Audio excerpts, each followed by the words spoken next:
I wasn't always this forgotten. Once, I was a woman with dreams brighter than any sunset I've ever seen.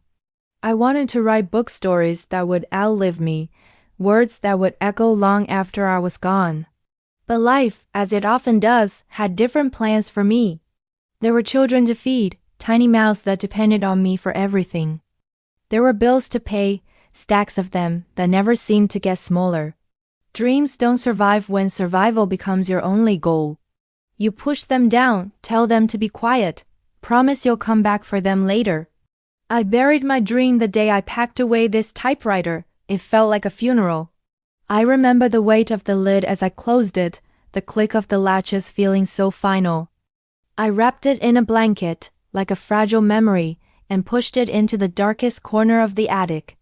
I told myself, one day I'll come back, but one day never came. It's a trick, you see. One day is a thief that steals your tomorrows. Years passed. The house grew quieter. The constant drumbeat of little feet turned into the echo of my own footsteps on the wooden floors. The kids I gave everything to. They found new lives, new cities, new families. They built their own dreams on the foundation of mine. And I found loneliness. It's a cold, silent companion. My phone lights up sometimes, but it's rarely a call, just notifications I don't understand. I wait for messages that don't arrive. The silence gives the past a voice. And now my dream whispers from the grave I dug for it all those years ago. It's a haunting sound, more persistent than the creaking of this old house. It asks me why I let it die. It asks why I forgot the woman I used to be, the girl who stayed up all night with a pen and a wild imagination.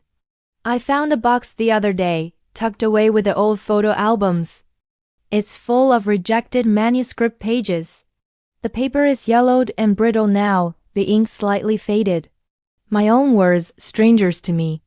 Each page is a ghost of a story I never finished, a world I never fully built. Tears fall as I pick up a page with my shaky hands. The words blur.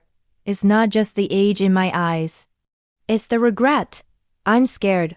I'm truly terrified. What if I try again and fail? What if all those editors were right? What if I'm too old? Too late? The world moves so fast now. Does anyone even read stories like the ones I wanted to tell? But then, as I sit here in this quiet room, surrounded by the ghosts of my past, another thought creeps in. Maybe it's not the dream that's haunting me. Maybe it's my dream that came back to save me from this crushing silence. I climb the creaky stairs to the attic. The air is thick with the smell of dust and time. There it is in the corner, still wrapped in that old blanket. I pull it free, my muscles aching with the effort. It's heavier than I remember. Or maybe I'm just weaker.